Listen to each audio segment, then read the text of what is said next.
Tetap belajar, jangan lelah, jangan bosenan, semua pasti bisa dilalui. Perluas silaturahmi dan tetap semangat, terutama buat teman-teman yang seusianya banyak seperti saya. Jadi jangan merasa saya sudah tua tidak bisa apa-apa. Walaupun tua, kita tetap bisa belajar supaya kita sehat dan panjang umur.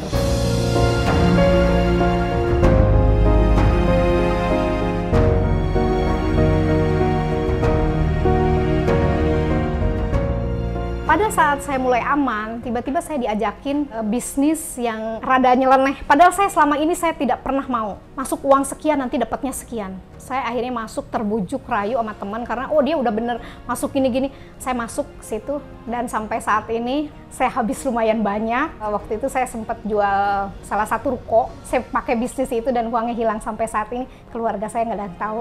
Dan satu pun anak saya, suami saya nggak tahu sampai sekarang.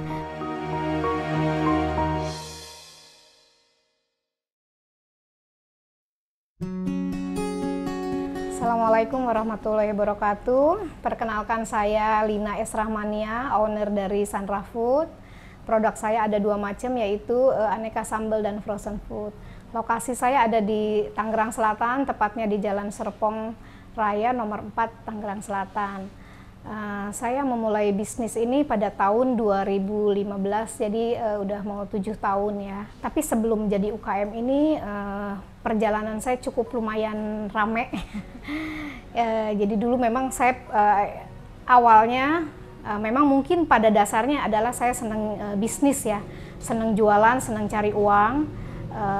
Setelah saya keluar dari pekerjaan saya di salah satu pabrik farmasi karena mengikuti suami saya dinas ke Pulau Kalimantan, saya harus meninggalkan pekerjaan saya yang cukup bagus, waktu itu posisinya cukup bagus.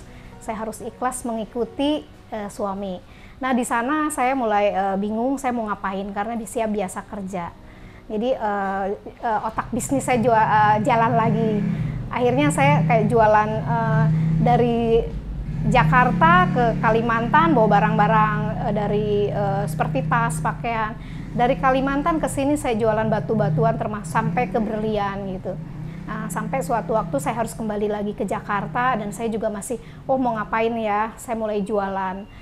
Itu jualan saya dari mulai karena saya waktu itu masuk ke sekolah anak saya, jadi ketemu dengan ibu-ibu. Akhirnya ini kayaknya pangsa buat saya nih buat jualan. Akhirnya saya jualan. Jadi jualan tuh mulai dari bed cover, karpet, semua lumayan bagus, omsetnya atau penjualannya bagus sekali. Tapi karena saya tuh bosen ya, akhirnya saya bikin usaha lagi, misalnya kayak jualan travel ya, jadi travel untuk umroh atau untuk traveling kemana gitu. Nah, itu dari keuntungan itu saya bisa ikut umroh, bisa ikut jalan-jalan. Nah, kemudian saya juga akhirnya ada jualan properti ikutan. Saya jualan apartemen, saya dapat apartemen. Ya begitulah. Cuman memasuki suami saya pensiun, itu kan saya aktivitas saya full banget ya. Sampai saya punya butik di waktu itu di daerah Kemang, Bangka ya. Itu saya punya juga, itu tutup juga. Banyaklah yang saya lakukan waktu itu. Kemudian pas suami memasuki pensiun, saya berpikir biasanya kalau sudah pensiun tuh udah harus kembali ya. Jadi biasanya kita aktivitas tuh full ya, ikut Dharma Wanita ataupun apa. Berarti saya harus lepas dari semuanya. Nah, saya berpikir ya nggak mungkin lah saya di rumah aja gitu, ngapain gitu. Saya juga banyak ngelihat teman-teman yang sudah pensiun, kebetulan saya tinggal di komplek yang dimana teman-teman saya udah ada yang pensiun duluan dan kelihatan setelah pensiun hanya di rumah saja gitu. Jadi nggak ada kegiatan. Saya tuh nggak kepengen banget seperti itu. Akhirnya saya berpikir ya udah saya mau bisnis. Tapi bisnis apa ya selama ini yang saya jalankan dari mulai peternakan, perkebunan atau semua pun saya tinggalkan karena cuman udah selesai, udah bosan berhenti. Dan saya pernah ada yang bilang saya ini tipe bulldozer. Saya punya bisikin usaha bisa, tapi saya tidak bisa mempertahankan.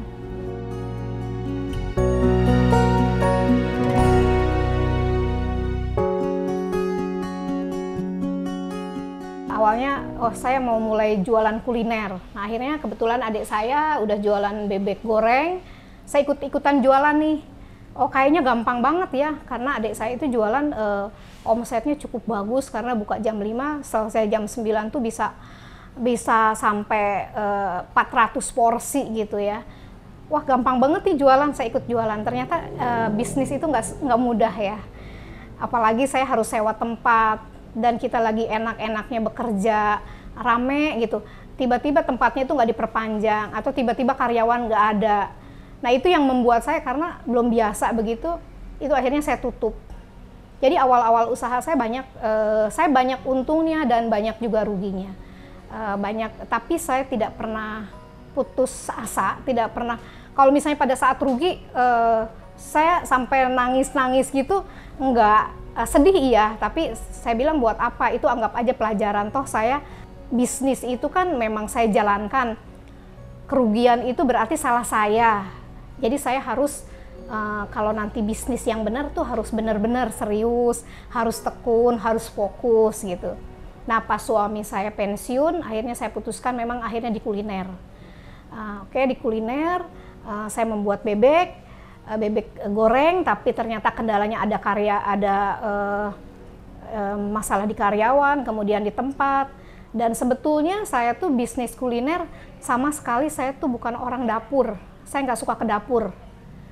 Jadi memang benar-benar saya nggak suka ke dapur. Saya punya resep pun itu kan dari adik. Gitu. Akhirnya saya harus merekrut karyawan. Pengalaman saya buka warung itu buka tutup, dan itu cukup rugi ya, nggak pernah untung tuh. Saya buka di sini, tutup lagi, pindah lagi, itu banyaklah rugi ya. Tapi pada saat itu saya tidak pernah merasa terpuruk.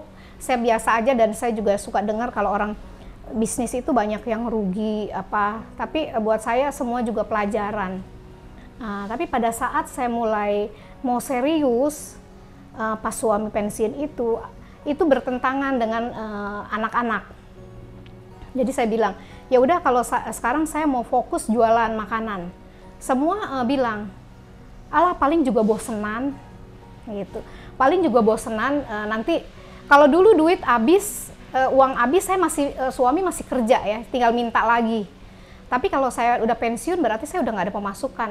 Nah dari situ saya mulai, saya bisnis atau usaha harus benar-benar yang tekun, dan saya tidak mau rugi lagi. Nah dari situ saya harus yakinkan nih ke anak-anak, ke suami, kalau saya bisnis sekarang ini nggak main-main. Karena saya mikirnya saya nanti kalau tidak usaha itu saya akan bengong di rumah, itu yang saya tidak mau. Ternyata benar, begitu saya usaha bergabung dengan UKM, itu banyak sekali ya pengalaman saya yang sangat luar biasa. Saya ketemu teman-teman UKM yang masih muda-muda, produknya bagus-bagus. Nah saya mulai bisnis udah pensiun. Orang-orang yang dulu banyak yang bisnis, saya pengen bisnis dari sekarang biar masa pensiun enak. Kenapa saya kok jadi udah masuk pensiun nyebur gitu ya. Ya intinya sih sebenarnya saya pengen ada kegiatan, tapi setelah saya ngelihat teman-teman UKM tuh bagus-bagus, masih muda, oh banyak nih yang harus saya pelajari dari mereka. Saya banyak bergaul dengan teman-teman UKM, ternyata saya punya produk itu harus punya legalitas, saya lengkapin legalitas. Oh ternyata produknya harus bagus, desainnya bagus, ngelihat mereka, oh saya harus bisa, ternyata saya harus kekurangan ini, orang saya nggak pernah bisnis serius, cuman main-main, oh ternyata bisnis itu ada tahapannya. Saya ikut inkubator bisnis waktu itu untuk nambah pengetahuan saya, karena itu juga tekad saya tidak mau atau saya pengen membuktikan kalau saya ini serius. Nah dari situ begitu saya membuat sambal atau bebek kemasan, karena bikin warung itu ternyata nggak mudah, akhirnya saya kan berubah menjadi frozen food. Jadi saya membuat frozen food ini bukan karena COVID. Jadi 2015 saya sudah mulai membuat makanan atau produk saya berupa frozen food. Nah itu setelah itu baru, nah saya mengikuti kurasi-kurasi atau seleksi yang untuk inilah, untuk itu. Saya sebetulnya hanya uji nyali aja. Bisa nggak sih saya seusianya yang sudah banyak ini gitu ya, bisa nggak bersaing sama anak-anak muda yang udah bagus-bagus gitu. Ternyata mungkin dengan ketekunan saya, dengan saya mau belajar, Saya ingat banget pada tahun 2015, berarti kan baru-baru banget ya itu usaha. Saya udah punya legalitas semua, halal PIRT, itu ada kurasi untuk produk dijual di Host Open Indonesia di Bremen, Jerman. Dari sekian ratus yang daftar, hanya saya termasuk 15 UKM yang terpilih. Coba bayangin ibu-ibu yang udah pensiun, bisa produknya lolos dijual di Jerman. Buat saya itu luar biasa. Itulah titik dimana, oh ternyata saya bisa.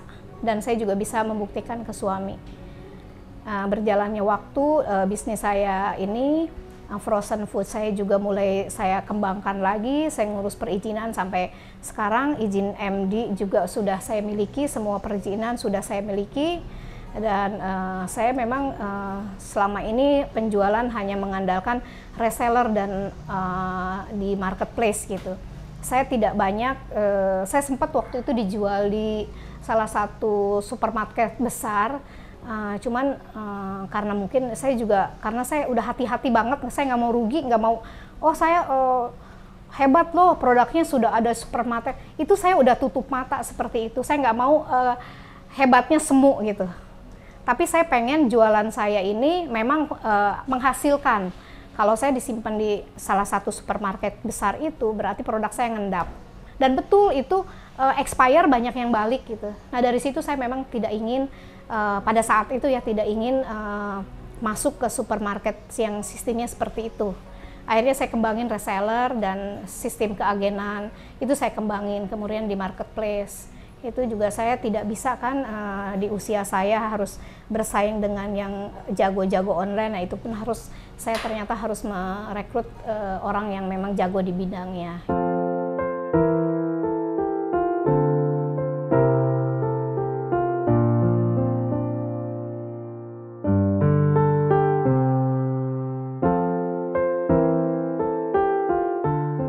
Waktu itu saya sebetulnya bisnis sebetulnya udah hati-hati ya, udah hati-hati sekali, saya nggak mau rugi banget. Udah sekian ada ruginya, ada untungnya. Pada saat saya mulai aman, tiba-tiba saya diajakin bisnis yang rada nyeleneh. Padahal saya selama ini saya tidak pernah mau. Masuk uang sekian, nanti dapatnya sekian. Saya akhirnya masuk terbujuk rayu sama teman karena oh dia udah bener masuk gini-gini. Saya masuk ke situ dan sampai saat ini keluarga saya nggak ada yang tahu. Saya habis lumayan banyak. Waktu itu saya sempat jual salah satu ruko. Saya pakai bisnis itu dan uangnya hilang sampai saat ini. Dan satu pun anak saya, suami saya nggak tahu sampai sekarang. Baru tahu, baru ngomong sekarang. Teman UKM pun nggak ada yang tahu. Saya malu, kayaknya bego banget gitu ya. Tapi itu pelajaran buat saya dari situ. Makanya saya semenjak itu saya tidak ingin rugi. Saya mendingan usaha sendiri. Padahal saya dari dulu tuh gak kepengen, saya sering ngasih nasihat, tapi kenapa saya terjebur gitu, seperti itu. Dari situ ya sudahlah, mau nangis seperti apapun gak bakalan balik. Akhirnya saya dengan uang yang ada saya harus usaha dan itu balik dari keuntungan gitu. Kita sebagai UKM, apalagi teman-teman yang baru bisnis ya, jangan dulu mau terlalu ekspansi besar-besaran. Jadi mulai dulu aja yang kecil-kecil dulu deh, semampunya dulu sambil kita kembangin gitu. Jadi jangan terburu emosi. Seperti waktu itu juga saya ada yang mau ngasih modal gini-gini, tapi saya ingat wah ini nggak bisa nih seperti ini gitu. Jadi buat teman-teman ya kalau memang hanya modalnya waktu itu sama seperti saya, belajar aja dari yang kecil-kecil dulu gitu, sambil kita terus perbaiki produk kita, sistem kita, organisasi kita gitu. Di usia saya sekarang, saya memiliki usaha yang bisa jalan, itu buat kebahagiaan buat saya. Satu, saya juga bisa sebagai mungkin contoh buat teman-teman yang baru mulai usaha, dengan kegigihan, dengan tekun bisa berhasil. Kemudian saya juga kalau secara kepuasan, saya ini hanya tinggal berdua sama suami karena anak saya sudah mandiri semua. Kalau hanya untuk makan berdua cukup, tapi saya pengen terus mengembangkan bisnis ini, mungkin bisa bermanfaat untuk orang lain, bisa membuka lapangan pekerjaan, menumbuhkan wirausaha baru. Karena di dalam bisnis saya juga sekarang saya mengadakan, seperti saya membuka kelas sambal, itu saya sudah sampai batch ke-6 mau ke-7. itu berbayar. Tapi saya pun berbagi untuk lingkungan gitu, misalnya saya membuka kelas itu secara free. Seperti di Kampung Duafa, Kampung Bebas Rentenir, teman-teman atau warga yang mau belajar. Kemudian saya memberikan pelatihan di lembaga permasyarakatan. Itu bentuk ilmu saya nih harus berguna buat mereka gitu. Itulah kebahagiaan saya gitu.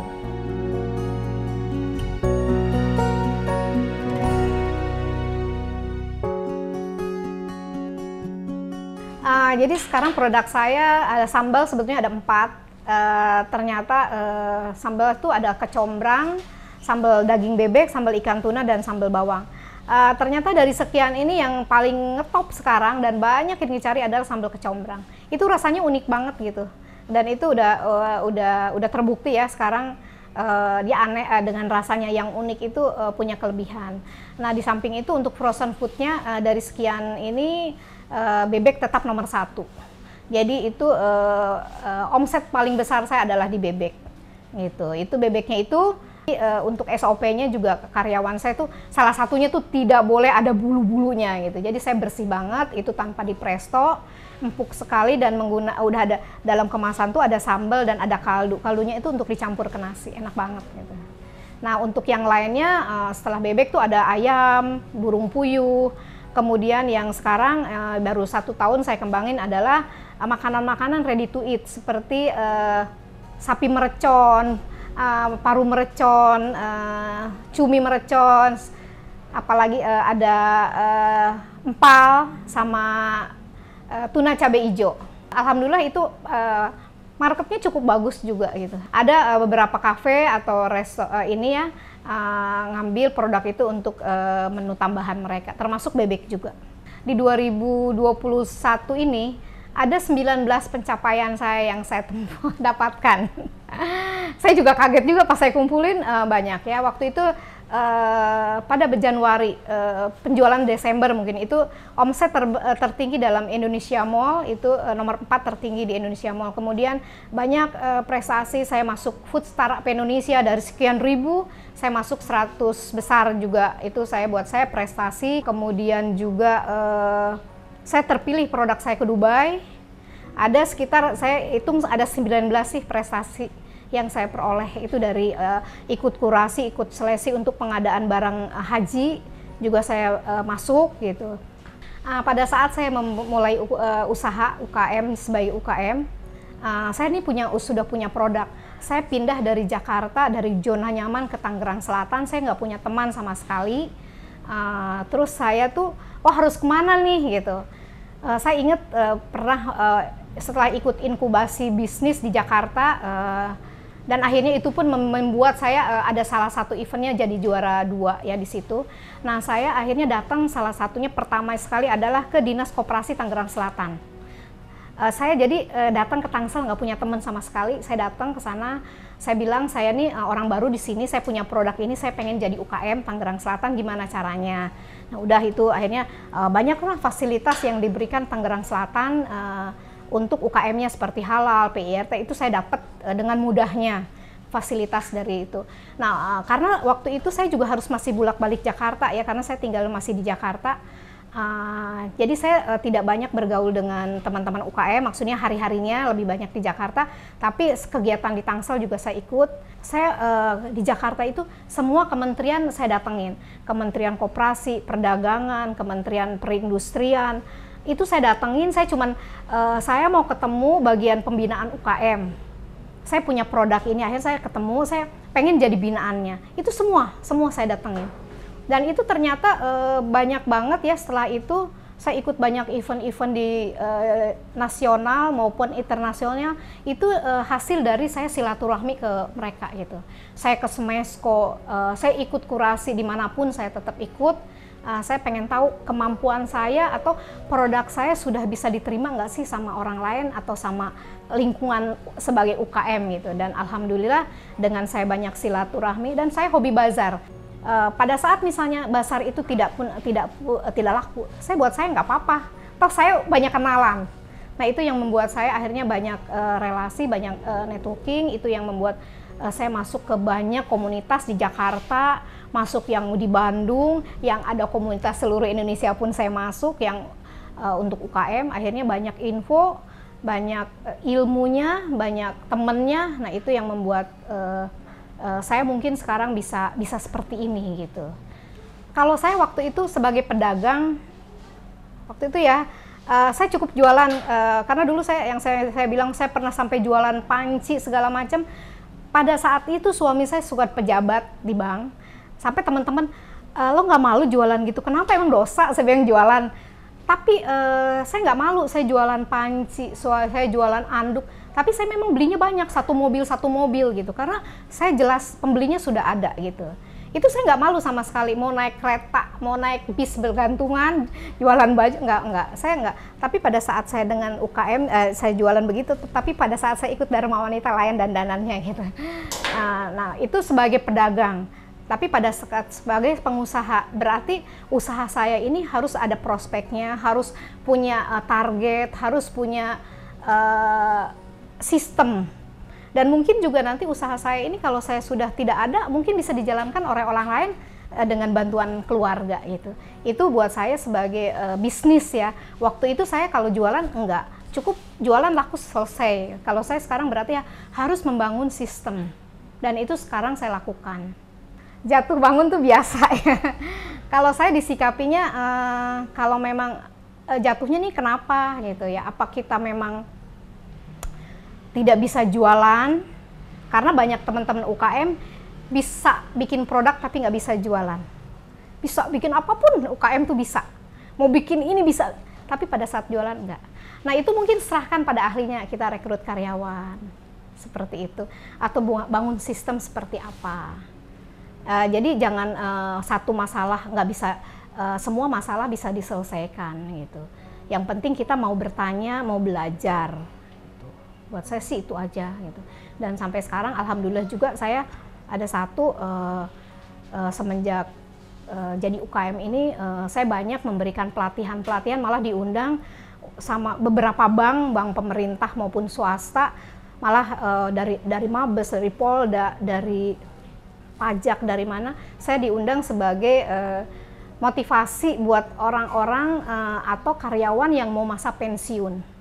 Jadi mereka mungkin menarik ya. Saya memang kebetulan memang pelakunya ya dari mau pensiun bisnis gitu. Jadi mungkin contoh buat mereka. Akhirnya itu buat saya juga ilmu saya bisa diterapkan di orang lain gitu. Jadi saya membangun reseller gini seperti gini.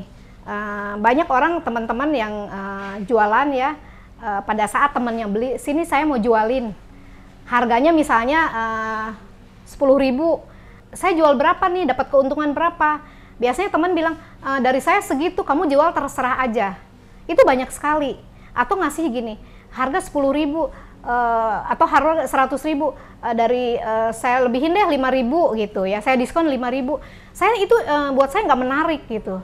Karena saya pikir kalau kita pengen jualan banyak, kalau cuman mengandelin kita langsung ke konsumen, berarti orang beli satu. Tapi kalau kita udah reseller, belinya banyak gitu. Jadi kita harus membuat reseller tuh menarik di produk kita. Apa kelebihannya? Saya memberikan keuntungan yang cukup bagus ke mereka gitu ya. Seperti saya untuk reseller ini seperti bebek nih. Untuk konsumen saya 125. Untuk reseller saya jual 100.000. Berarti untungnya 25.000. Biasanya orang ngasihnya cuma 5.000. Buat saya itu menarik ya, karena banyak juga teman-teman saya di Jakarta yang karyawan biasanya ngumpulin nih, open PO nih tiap hari Senin sampai hari Jumat, jual bebek misalnya berapa, itu dia dalam seminggu itu ngumpulin bisa 30 pack aja udah seminggu untung 750.000 sambil biasa aja. Jadi untuk kita membangun bisnis itu apa sih supaya produk kita menarik, saya membangun seperti itu. Reseller itu dapat diskon 20% dengan minimal order 1 juta, itu pun karena produk saya ada banyak ya. Frozen ada 12, sambal ada 4, itu dicampur. Jadi 1 juta diskon 20% untuk reseller.